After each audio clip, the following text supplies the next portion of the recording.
What's going on, everybody? It's Carmine from Barmine Tech, and I just want to start off by saying Happy New Year. We made it to 2025, and 2024 is officially over.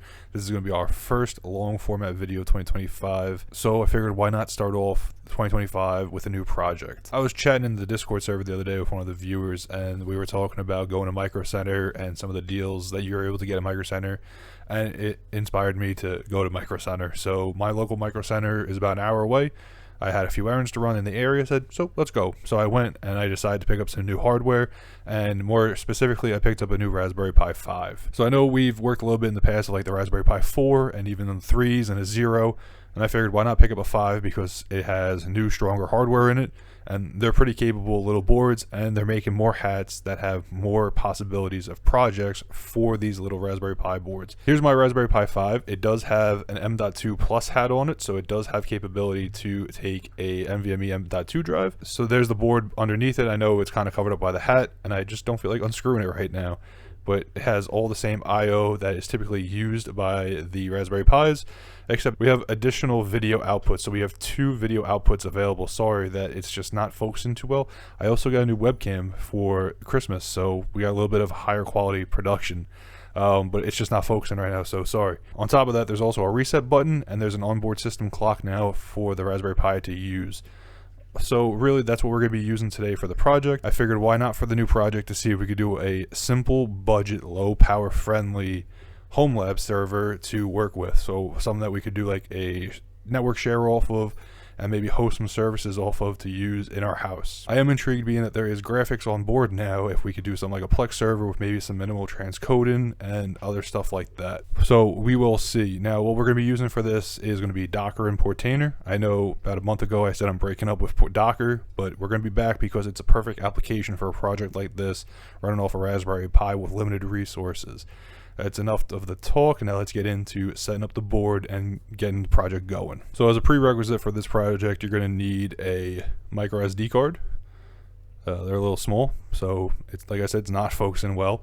You're going to need a micro SD to USB. They come in very different options, and you can pick them up on Amazon or at local electronics stores. You'll of course need a Raspberry Pi. You could either use like a 4 or a 5. I'm using a 5 in this video, but you could use it however you want. Like I said, I also have the M.2 hat, but you could use like a USB hard drive, a USB SSD, whatever options you choose that works best for your budget. This is my budget that I'm working with, my set of hardware I got for this project. So just to go over some of the pricing, the base Raspberry Pi 5 board with 8 gigabytes of memory was $79. The M.2 hat was $12. The power supply for the Raspberry Pi 5 was another $12. And I picked up an inland 256 gig M.2 drive, which the light is not helping me. This was also on sale for about $25, I think. Micro SD card is maybe $3 or $4. All in all, for everything, we're looking at about $120. Now, if we compare this to a mini PC like I normally use on the channel, we're looking at the same budget when it comes to our drives and ordering something off eBay and shipping and anything else. So it really just comes by to preference, but this I think we're going to be able to run just about the same stuff with lower power usage.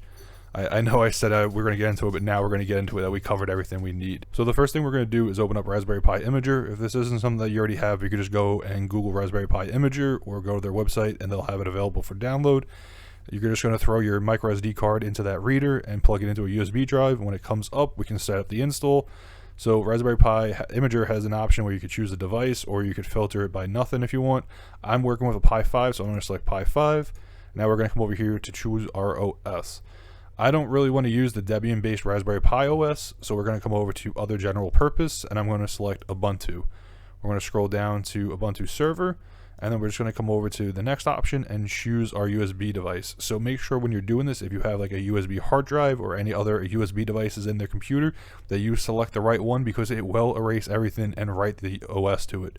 So just be careful when you do this part to make sure you get the right drive. And we're going to come over here and click next, and now it's going to pop up with a prompt asking if we want to change the settings. So what this is letting us do is do the base configuration of the OS before we insert it. So it's probably going to be a headless unit, and this is going to make it a lot easier to get online and connect to. So you can click edit settings, and over here you can set a host name, a username, a password. If you're going to use a wireless connection, you could set it here. You would just check this off, enter the SSID that you want to connect to, so just the Wi-Fi name and the password. And then over here, you can select your country. The next option is just going to set your time zone. And then over here, we can come to services and enable SSH. And if you want to just do a password or an SSH key, I'm just going to use a password, which is fine. So it's going to use whatever you set the username password to. Other than that, you just have options for when it's finished. So you just click save. And then over here, you would click yes. It's going to wipe the drive and install the OS, verify the install that it works, and then it'll tell you when it's all done. When it's all done right in the OS, you can take your micro SD card out of the reader, and you're going to take the side that has the little contacts on the back. Like I said, I'm sorry guys, the camera's just not focusing just well too yet. There we go. We can see it a little bit better. It's going to have these bronze or gold contacts. And then on the back of your Raspberry Pi, you're going to see it has this silver connector. Over here, you're going to take the SD card with the side that has the contacts, and you're going to face it towards the board and then slide it in. You can connect the power adapter and connect it to the network, and then we should be able to get it online and start working with it. So I'm going to power that up right now. I'm also going to put my NVMe drive in. If you have a USB drive, you could do that now as well. It shouldn't impact it because there's no OS unless you have data on that drive. This is a brand new drive for me, so it's not going to impact the boot. As long as it's a clean drive, you shouldn't have any issues. If you do, you can just take it out or unplug it however you want to do it. If you are using the M.2 hat like I am, try to get the shorter versions of the M.2 drives. I learned that this one's a little too long, and unfortunately it doesn't use the little screw down to keep it in place, so it kind of floats. So I'm working on a solution for that. I think I'm going to print up a case for this that holds it in place for me for the time being, or I'll get a shorter M.2 drive. Like, so I'm going to power this up and then we'll get into the configuration. So I know the IP of my device because I was actually working with this board before, so it's still leasing out the same address. So my address is .96. You could do something like Angry IP Scanner to see what yours comes up as, or you could check your router, and if it lists a connected clients list, you can check in there. So I'm just going to come over to Putty to connect to it, and I am just going to make the font a little bit bigger so everybody can read. I'm going to show them right here and connect.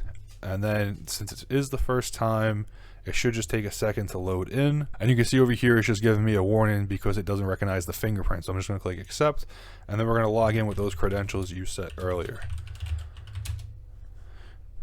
So it is the first login, so it's a little slow, but you can see over here that we are booting in. And now over here, you can see that we have 56 updates available, and then we have a couple more that are kind of important they're telling us. So I'm just going to hit clear, and we're going to do a sudo apt update to update the repositories. We're going to enter our password for sudo, and we're going to let the repositories update, and then afterwards, you can see now we're ready. We're going to do an upgrade. So I'm going to do sudo apt upgrade tac y. I'm going to let this run. It's going to take a few minutes because it does have 53 packages that need upgrades. We'll be back in a few minutes. Okay, and after a few minutes, you can see that the updates are all done. So I'm just going to clear this out, and now we have a blank page. And we're going to move over to a browser. So we are going to be using the Pi self-hosted template for this. Like I said, we're going to be installing Docker and Portainer on this to use to containerize our apps that we want to run off this Raspberry Pi. We're going to be using my buddy Don at Novaspirit's Pi self-hosted template. So definitely make sure to check it out. Check out his channel because he has a ton of videos of a lot of the containers that we are going to be covering or that are in the app template. But over here on his GitHub, he has a complete build out of how to install Docker and Portainer, and of course we've used it before and we're going to use it again today. I'm just going to come over here and move some stuff to the side so we could see a little bit easier. So the first thing we need to do is install Docker, so I'm just going to copy the command, and to make it a little bit easier, I'm going to sudo su over here and become root. So we're going to do this just to get all the right permissions for the install. So now I've copied the command, I'm going to come over here and paste it in. We're going to click enter. And like I said, this is installing Docker and getting that portion ready. So it's going to run through the bash script that's written up to install everything and make sure everything's working properly. If you scroll down to the next section over here, it does cover about Pi OS Buster. I'm not using Pi OS for this, so I don't really need to worry about it. If you are, you might need to. So you might just come over here and need to run these commands to check it out. If you're using some sort of Linux distro like Ubuntu, Debian, Arch, something like that, you're probably okay and don't have to worry about it. If you are worried about it, you can still run it. If you're running like Debian, you could check it, but you should be okay. After that, now you can see that this is all set. We're just going to come over here and do a reboot of the Raspberry Pi to take effect because it does tell us to reboot it to finish the install. So I'm going to click enter, and my Raspberry Pi is going to reboot. You can see my session closed out. I'm going to give it a minute to get back online, and we'll be right back. Usually the device reboots pretty quickly, but what I like to do is open up a terminal and do a recursive ping. So we're going to do a ping space tac t and then our IP, and you can see it's going to time out 4 pings, and when we come back you see that it's responding. So I'm just going to close this out. I am using Putty, so I'm just going to right click up here on the top bar. We're going to restart the session, and we're going to log in again with our username. I'm gonna wait for it to log me in. I'm gonna click clear, and I'm gonna do sudo su one more time to get root. Now you can see over here we're root. I'll clear that, and now we're ready for the next section. So what we're going to do is actually install Portainer now. So it's going to be a Docker container that we're now installing in our new Docker environment. There's two sets of commands over here. The top one is to install Portainer. The lower one is if you already have the Portainer container installed and it's going to be updated. Since this is a fresh install, we just need the top command. I'm going to copy that, and again I'm going to paste it over here and let it do its job. So it's just installing a container, it's pulling the image, and then it's running it in Docker and getting it all set up to run. While that finishes up, we're going to scroll down to the next section. This is going to be the actual app template. So over here we're going to be able to get it for the different boards that were built out. So they did make this template to be usable for ARM64, AMD64, and previously ARM32. I'm not sure of the current compatibility anymore. The Raspberry Pi 5 is ARM64, so we're going to be using this. So I'm going to copy this for later. You can see over here now we're all done, and the next step is to open up the browser. I'm going to open up a new tab, and we're going to go to our IP, and it's going to be :9000. It's going to bring us over to Portainer, and we're just going to do the initial setup. So you can set your username. I'm going to set Carmine, and then I'm going to set up a password. Down here there's a little checkbox if you want to allow the collection of your anonymous stats. If you want that, you can leave it checked. I don't, so I'm just going to uncheck it. I'm going to click create user. I don't want to save my credentials, so I'm not going to worry about it. And now we're all set to click get started. So I'm just going to come over here, and now our environment is up and running. There's a couple of things that I like to do off the bat, and one of them is come over here to environment related settings. I'm going to click environment, and now over here you can see local. We're going to click that, and in here you just need to enter your IP address. So it's just going to be the same one up here or the IP of the device. I'm going to click update environment. What that does is when you get containers running and you click on them to open them up, it injects it so it knows what IP you're connecting to over those ports. If you don't do it, it's just going to open up to 0000 : whatever port, and it's not going to connect to your container. The next thing we're going to do is come over to settings, and then over here you can see we have app templates, and this is where this URL we copied before is going to come into play, and we're going to paste that right here, and it's going to use the new Nova Spirit Pi self-hosted app template that we're going to be using. If you are curious, this is just what it opens up to. It's just a JSON file of all the templates built out, so it knows how to pull the containers in. You can read through it if you want, but that's really all it does, is just list out all the available containers. If we come back over to our Portainer, now we're all set. We can have our local, and then we have our one container, and that is the Portainer agent. So now we have our Raspberry Pi running. It has a drive that we're going to use later on for some sort of storage. I'm thinking we're going to do a network storage with it, and we have the possibility of all these different apps that we can install. So you could do a DNS server with AdGuard Home. There's also Pi-hole on here, and on top of it you could still enter in whatever other containers you still want, because you could still make custom templates up, and you could also just put in from the command line. But going through the template, there are a ton of possibilities. We have Cloudflare DDNS, which we've used in the past. If you used Cloudflare Tunnel, Code Server, maybe you like to do some programming. There's home dashboards like Dashy, Flame Dashboard, Homepage, Homar, Heimdall, all ones that we've actually covered as well on the channel. We have stuff like Duplicity. We have the media servers and the stuff that goes with them, like the Rs. I mean, there's a ton of stuff in here that you could run, so we could really spend a lot of time going through it. What I'm thinking is in the next video, we're going to cover set up the network storage of it, and then from there we're going to go through installing different apps. What I am hoping to do is be able to build out a full-blown Homelab server, all based out of Docker and off this Raspberry Pi, and we're going to see really how far we can push this Raspberry Pi without breaking it, and how capable it really will be. So really, like I said, the idea of this project is going to be how far we can push this Raspberry Pi to run as many services as we're looking to run, and how efficient it is while it does it. Power efficiency has been a really big focus on my projects lately. I really like to run systems that are power efficient. Ever since I started off with my old tower server that was a power hog using a ton of power, I've really been focused on using the low power board. So I'm really intrigued to see how much power this Raspberry Pi is going to draw at max when we're really running a bunch of different containers and services off of it, and we'll see as we get further into this how it goes. So definitely make sure to stay tuned in the following videos so we can follow up this project and see how it's going.